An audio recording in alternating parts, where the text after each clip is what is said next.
de las suyas. Es el mejor momento para armar nuestras defensas, para preparar nuestro cuerpo para combatir o al menos hacer más llevaderas esas alergias que guardan relación con la dificultad respiratoria, con el asma y con la rinitis. Esta mañana lo vamos a conseguir mirando muy bien lo que comemos, incluyendo en nuestra dieta sobre todo alimentos ricos en vitaminas A y C. Las claves nos las van a dar desde el Instituto Médico Europeo de la Obesidad, el lugar en el que se encuentra ya la unidad móvil de Onda Madrid con Sergio Martín Romo y con Pedro Sánchez Noriega. Sergio Martín Romo, muy buenos días. Sergio Martín Romo, buenos días. Bueno, pues parece que tenemos complicaciones para saludar en este momento a Sergio Martín Romo, que junto a Pedro Sánchez Noriega están en la unidad móvil de Onda Madrid. Decíamos que nos queríamos acercar al Instituto Médico Europeo de la Obesidad porque las alergias están cada vez más cerca de nosotros. La temporada grande, ya sabéis, la más mala, la más perjudicial para la salud de los alérgicos es precisamente la primavera.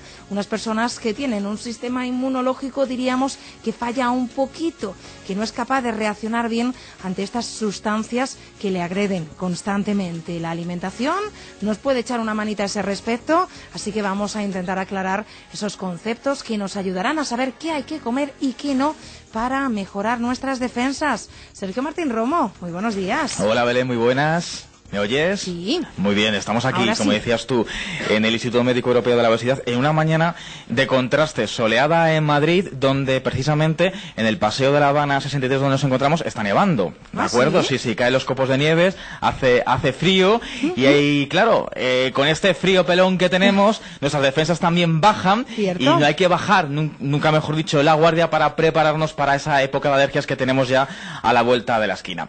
Estoy con Rubén Bravo, el director del Departamento de Nutrición del IMEO. Muy buenas, Rubén. Hola, ¿qué tal? Buenos días. Bueno, también es el coordinador jefe de este estudio por el que nos vamos a ir guiando para saber esas claves. Decía yo, Rubén, que hay que prepararse, que hay que potenciar nuestras mejores armas para no ser un blanco fácil de esas alergias, sobre todo respiratorias. Efectivamente, si llega la primavera y empezamos con las alergias fuertes, tenemos el sistema inmunitario bajito. Primero, los alérgenos del año pasado, que antes no nos hacían mucho daño, este año nos harán más daño. Y los que tenemos especial alergia nos van a hacer polvo, nos van a destrozar el sistema respiratorio, vamos a moquear desde el primer día, lloros, inflamación, sensación de cansancio, dormiremos mal, con lo cual un gran momento para empezar a levantar todas esas defensas, empezar a seguir estos consejos para que cuando llegue el momento nuestro cuerpo esté totalmente preparado. Alguno dirá, Rubén, pero si yo he hecho de todo, yo estoy desesperado, ¿cómo voy a prevenir esto si cada vez que llega esta época del año moqueo, respiro mal? Bueno, tenemos el testimonio de nuestros pacientes que cada año que se enfrentan a esto están mucho más fuertes, más preparados y cada vez esas alergias les hacen muchísimo menos daño y han pasado de estar todo el año mal simplemente a momentos puntuales muy concretos, pues tener una pequeña crisis que se soluciona rápido, ¿no? La solución la tenemos en casa, en nuestra nevera, en nuestra mesa, en nuestros hábitos, no a la hora de comer. Nuestros hábitos, nuestra nevera, los alimentos que escojamos, controlar el estrés, hacer un poquito de deporte, luego entraremos al detalle, va a mejorar hasta en un 70% todas nuestras sensaciones y esa fortaleza que hablamos del sistema inmunitario para hacerle frente a estas alergias. Para hacer este estudio habéis contado con distintos especialistas en distintas materias, ¿verdad? Eso es, por un lado tenemos una farmacéutica especialista en nutrición, tenemos varios nutricionistas, tenemos homeopatía, tenemos especialistas en homeopatía y psicólogos. Entre todos hemos estado aunando diferentes técnicas, diferentes consejos para dar algo, 9 consejos en este caso, que cualquier persona pueda seguir, que le sea casi gratuito y que cuando llegue la primavera digan, oye, estos de IMEO, qué razón que tenían, ¿eh?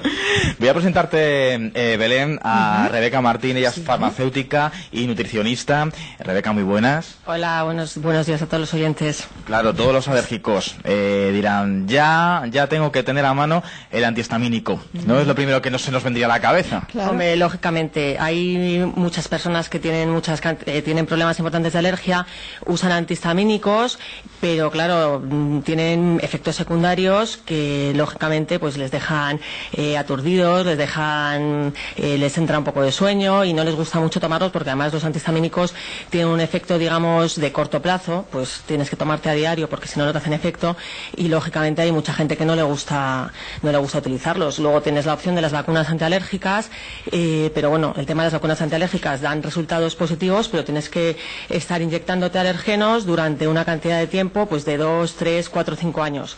Entonces, bueno, pues siempre, si con algún tipo de alimentación puedes prevenir el uso de estos antihistamínicos que te pueden producir esas reacciones alérgicas, pues es importante utilizarlos. Ahora vamos a repasar estas claves, pero una pregunta, Rebeca, ¿nos queda claro? ¿Confundimos los síntomas de la alergia? Sí, siempre se confunden. Nunca se sabe si lo que tienes es una alergia, si lo que tienes es un constipado. Se confunden, pues eso, tienes rinitis, tienes congestión nasal, tienes lacrimeo. Entonces, muchas veces el paciente no sabe muy bien lo que tiene. Entonces, bueno, pues se empieza a tomar antihistamínicos, se empieza a tomar cosas para los resfriados, y al final esto, vamos, es un caos su organismo. Hacemos un batiburrillo por ahí que no nos va nada bien. También está con nosotros Elizabeth González, que es nutricionista y especialista en homeopatía. Muy buenas. Hola, buenos días. Bueno, ¿cómo nos va a ayudar la homeopatía? A ver, la homeopatía es un sistema terapéutico natural, entonces nos ayuda mucho porque no tiene efectos secundarios, evitamos la fatiga, la falta de energía, el cansancio, la somnolencia, que nos pueden provocar algunos antihistamínicos, y por otro lado no tiene interacciones medicamentosas, entonces gente que está muy medicada, gente que tiene el sistema inmune debilitado, embarazadas, niños, ancianos y demás, pues podemos combatir no solamente los síntomas, sino incluso llegar a la curación total si se acude a un buen homeópata y no tenemos esa parte negativa de la medicación convencional. Para empezar bien, chicos, lo mejor, empezar desayunando como Dios manda. Y en el desayuno, ¿qué no debe faltar para hacernos fuertes de cara a la alergia? Pues aquí a destacar, para hacer frente y mejorar todas las vías respiratorias, 2 vitaminas, la vitamina A y la vitamina C. ¿Cuál es nuestra propuesta? Un zumo de zanahoria y naranja. El que lo haya probado está riquísimo. Nos va a dar muchísima energía por la mañana, y además vamos a notar cómo, bueno, aparte de energía nos encontramos más fuertes. Estos cambios de temperatura, como está ocurriendo hoy, con sol y nevando, muy típico en estas fechas, pues apenas nos va a hacer daño, ¿no? Porque vamos a empezar con el sistema inmunitario arriba, a tope, ¿no? El zumo mezclando la zanahoria y la naranja. Eso es, lo licuamos todo, hacemos un zumo de naranja, luego licuamos una zanahoria y perfecto, tiene un sabor dulzón, claro, con un toquecito de zanahoria al fondo que está muy rico, yo lo recomiendo y está bastante bueno. Claro. Además tiene betacarotenos y ahora nos prepara la piel para el sol. Cuando empiece el buen tiempo ya tenemos ganas de primavera. ¿Es verdad? Hemos introducido las fresas y el zumo de zanahoria y naranja, y tenemos que también hacer paso también a las fresas, que no falten, por ejemplo, ya en la hora de la merienda, ¿no? Exacto. Las fresas también tienen vitamina A y vitamina C, tienen compuestos antiinflamatorios y antiinfecciosos, entonces de cara, por ejemplo, a los procesos asmáticos los pueden llegar a reducir. ¿Qué otros alimentos nos ayudan también a abrir nuestras vías respiratorias, Rubén? Cebollas, puerros, ajos, son como antibióticos naturales, abren muchísimo los bronquios, nos ayudan a respirar muchísimo mejor, con lo cual cuando las alergias empiezan a hacer de las suyas, empiezan a atacarnos, vamos a tener las vías respiratorias mucho más abiertas, y todos los procesos de asma, de congestión nasal, sobre todo por la noche, los vamos a combatir con estas 3 verduras. ¿Cómo las podemos tomar? O bien en forma de caldo, o bien en forma de purés, o bien de forma rehogada, e incluso mientras se están cociendo podemos poner una digamos como una especie de trapito y respirar ese vapor. Como los baos. Como unos baos, porque justo nos va a estar entrando todos esos principios activos para abrir todas las vías respiratorias. Y aquí es lo que decíamos antes, ¿no, Rebeca? Que eso nos va a ayudar a reducir... Sí, a disminuir el uso de los inhaladores, que los inhaladores llevan glucocorticoides, que realmente usarlos en exceso no es bueno. Entonces, el usar este tipo de alimentos, pues por ejemplo lo que hemos comentado, las cebollas, el ajo, que te abren un poco, digamos, los pulmones, pues hacen que puedas reducir el uso de estos inhaladores. A la hora de tener también unos pulmones en forma, entra en juego también la práctica deportiva, el estar activos. Aquí principalmente recomendamos el yoga. ¿Por qué el yoga? Porque trabaja muchísimo la capacidad respiratoria. Agencias de Estados Unidos que han estudiado este tema en profundidad indican que la reducción de inhaladores, simplemente practicando yoga un par de horas a la semana, 2 días separado, se reducen hasta en 2,5 veces las inhalaciones. Con lo cual el yoga, aprender a respirar, nos va a ayudar a controlar la ansiedad. Vamos a reducir muchísimo esa sensación de nerviosismo y vamos a ampliar muchísimo bronquios, pulmones y demás. Entonces, según interpreto, Rubén, la ansiedad, el estrés de nuestro día a día también nos condiciona. El estrés incide directamente de forma negativa en el sistema inmunitario. Si reducimos en estrés, nuestro sistema inmunitario subirá muchísimo. Se le empieza ya a echar la culpa al estrés a problemas tan fuertes como es el cáncer, como son los problemas autoinmunes, como es la hipotiroiditis de Hashimoto, como son los reumas, las artrosis. Todo esto, el estrés tiene mucho que decir aquí. Bueno, vamos a seguir con la dieta, ¿os parece? Sí, que ya nos estamos asustando con tanta enfermedad. No. Hay que cuidar. La pregunta que yo quería haceros es, ¿estamos a tiempo de seguir todos estos consejos? Estamos a tiempo y justo ahora, hoy mismo, es el momento ya de ir a la frutería, de comprar estas verduras, de buscarnos un sitio cerca de casa, que podamos hacer yoga. Si te metes en YouTube, porque no tengamos dinero para ir al gimnasio, tenemos sesiones de 30 minutos que nos van a ayudar a poderlo practicar en casa, a mejorar la respiración y ya en una semana ya vamos a notar los cambios. Bueno, pues en nuestra lista de la compra, Belén, ya hemos ido apuntando, ¿no? Sí. La zanahoria y la naranja para hacer el zumo. Bien, las bueno. fresas, como nos decía Elizabeth, y las naranjas para hacer también ese zumo para la merienda. La cebolla, los puerros, los ajos también, los tengo aquí apuntados en la Abrir lista. vías respiratorias. Y van a venir bien. yo creo que algo de pescado también tenemos que poner. Por supuesto. El pescado tiene omega 3, que son unos ácidos grasos que tienen un potente actividad antiinflamatoria. Claro. Entonces, de cara pues a mejorar la broncodilatación y todos esos procesos inflamatorios que se producen cuando hay una crisis asmática, pues debemos incluir el pescado. Lo que pasa es que es muy importante que elijamos pescados que sean frescos, es decir, que no estén enlatados.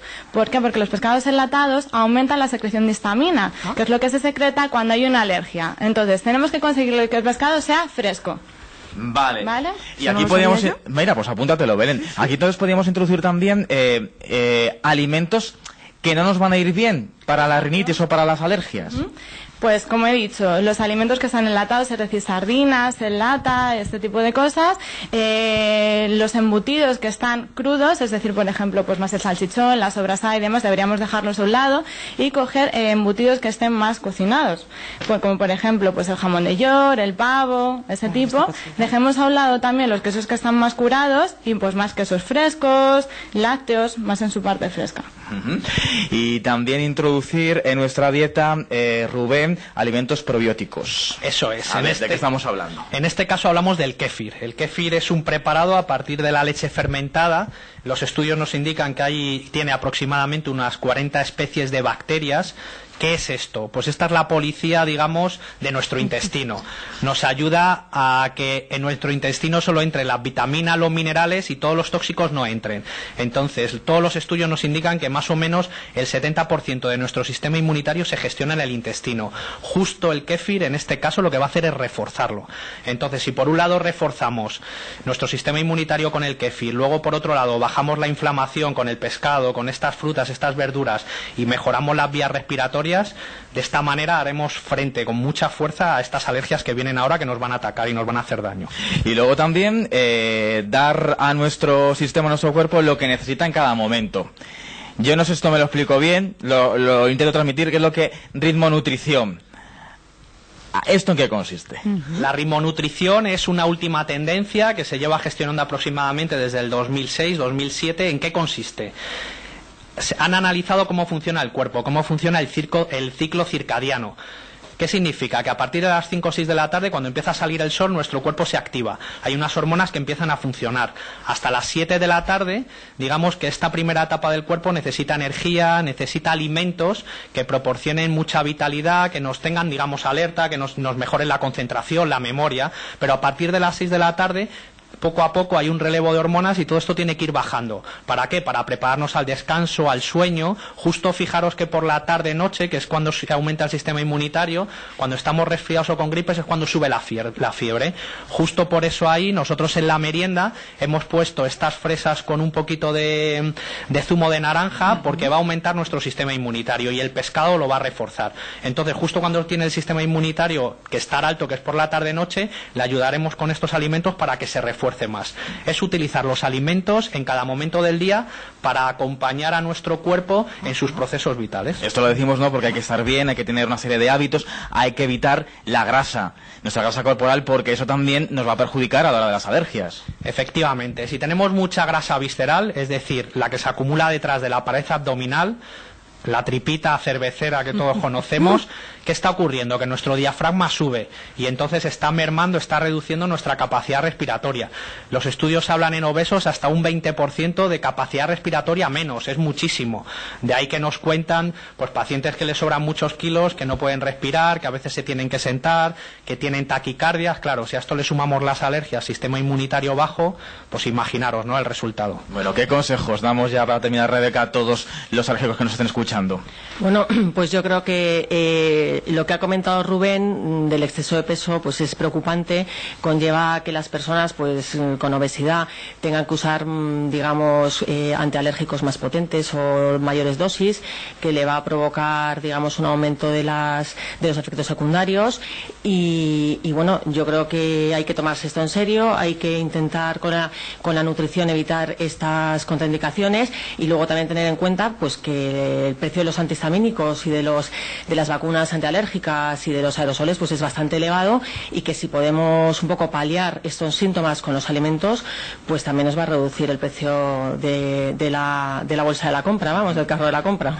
Y Elizabeth, consejos para los que sean también alérgicos y los que no, es decir, que eso los pueden hacer los niños, los ancianos, cualquier persona que nos esté escuchando, ¿no?, para tener unos hábitos saludables. Exacto, yo creo que como han comentado mis compañeros, el reducir la grasa, el mantener un peso adecuado, el alimentarnos correctamente. Y en caso de que surjan alguna sintomatología, acudir a la homeopatía como una terapia natural de curación, pues es una muy buena opción.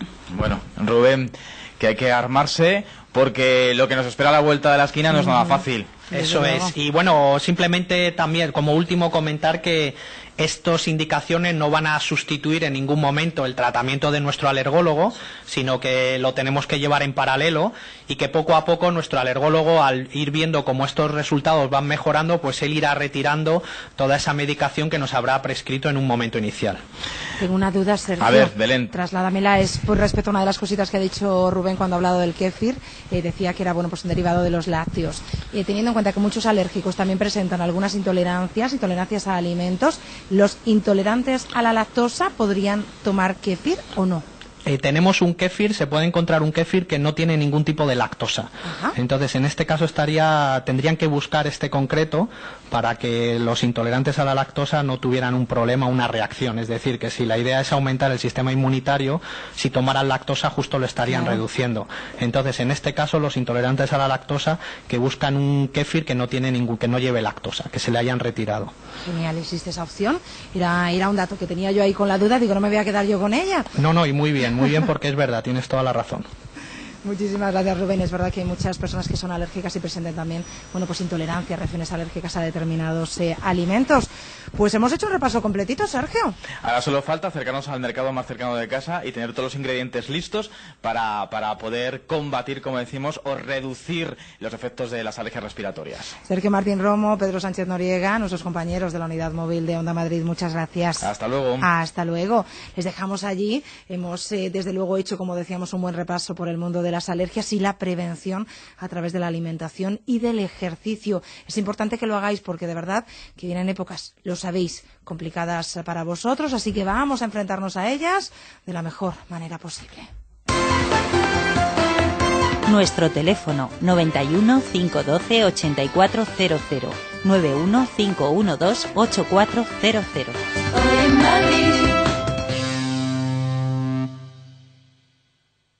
Disculpe, señor. Su vuelo se ha vuelto a cancelar. Otra vez. ¿Puedo preguntarle por qué sonríe? Si el implante dental le hubiese costado solo 249 euros, usted también sonreiría. Implante dental a 249 euros y la mejor financiación. Infórmate en el 983 5010. Clínicas Dentix. Cuida tu boca y tu bolsillo. Comienza el espectáculo. Todos los jueves de 9 a 10 de la noche, sube el telón en Onda Madrid. Madrid Premier. Teatro y poesía con Marta Zúñiga. Onda Madrid. 101.3 y 106 FM. Madrid Premier.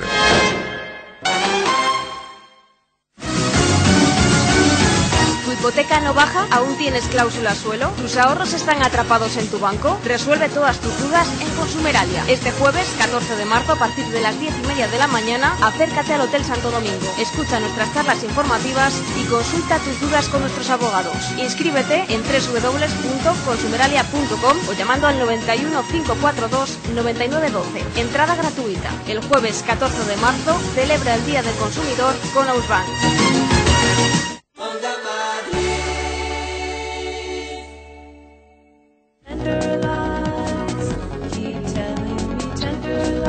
Y en nuestra biblioteca, hoy un ensayo profundo que abarca desde la invasión francesa hasta la democracia postfranquista, pues pasando, por ejemplo, por la Restauración o por la dictadura de Primo de Rivera.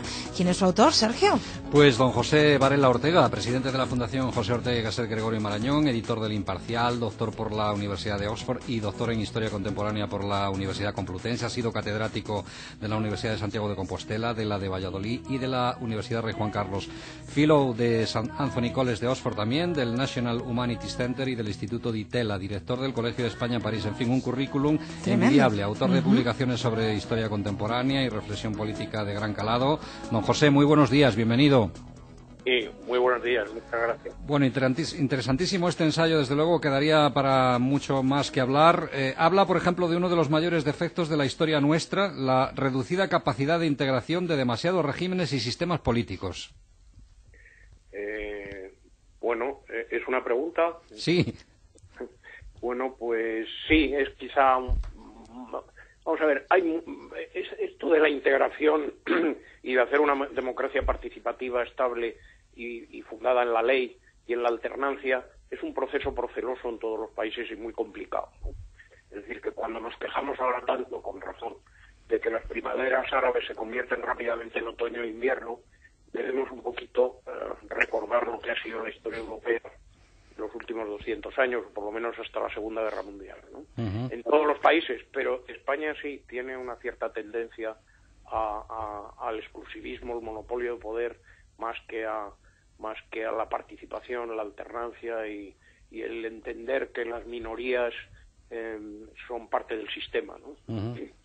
En el prólogo que ha realizado Shlomo Ben-Ami, exministro y embajador de Israel aquí en España, comienza, por ejemplo, aludiendo a esa, digamos, tradición de historiadores extranjeros que se han ocupado de la historia de nuestro país, como Raymond Carr o Paul Preston, y habla de la inmensidad de lo inexplorado aquí. ¿Está usted de acuerdo? Bueno, me parece que no solo de España, en todos los países, digamos, europeos, con historias complicadas, procelosas y además muy largas, hay muchos terrenos inexplorados, ¿no? Muchas miradas distintas que se pueden dar y hacer, ¿no? Pasa en Francia, cuando celebraron el bicentenario de la Revolución, pues bueno, hubo todo tipo de nuevas perspectivas y de artículos y de investigaciones al respecto, y fíjese usted lo que se ha escrito sobre la Revolución Francesa. Sí. Eso nos pasa a todos, pero en España pues también.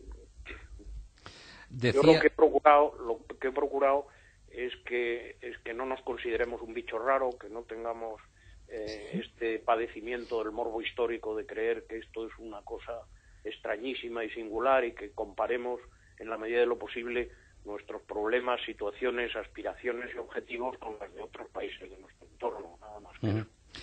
Quería yo aludir a otra obra de don José. Usted ha escrito una obra de referencia sobre el caciquismo, los amigos políticos, partidos, elecciones y caciquismo en la Restauración. El clientelismo, el caciquismo parece que han pervivido durante mucho tiempo, ¿no? Como práctica, digamos, sui generis en nuestro país. Todavía perviven, ¿no? Bueno, yo no diría eso, ¿no? El caciquismo se llamaban notables en Francia y en Italia, se llamaban coronéis en Brasil, caudillos en Argentina y en Chile, party bosses en Inglaterra y en Estados Unidos. Bueno, es una política, una forma de hacer política del siglo XIX, ¿no? En todos los países, digamos, liberales antes de la democracia, digamos. Y el clientelismo basado más bien en la influencia, maximizaban poder, pero a través de maximizar influencia. Y el clientelismo es maximizar el poder a través de la opinión, con elecciones abiertas, democráticas, verdaderas, etcétera. El caciquismo es más ilegal pero más barato, y el clientelismo es completamente legal pero mucho más caro. Quería referirme también, don José Varela, al momento actual. Decía Churchill que un estadista piensa en toda una generación, mientras que un politicucho solo piensa en las próximas elecciones. ¿Cómo ve, don José, el momento político actual? ¿Hay más políticos, digamos, del montón que estadistas? ¿Hay algún estadista de altura, quizá?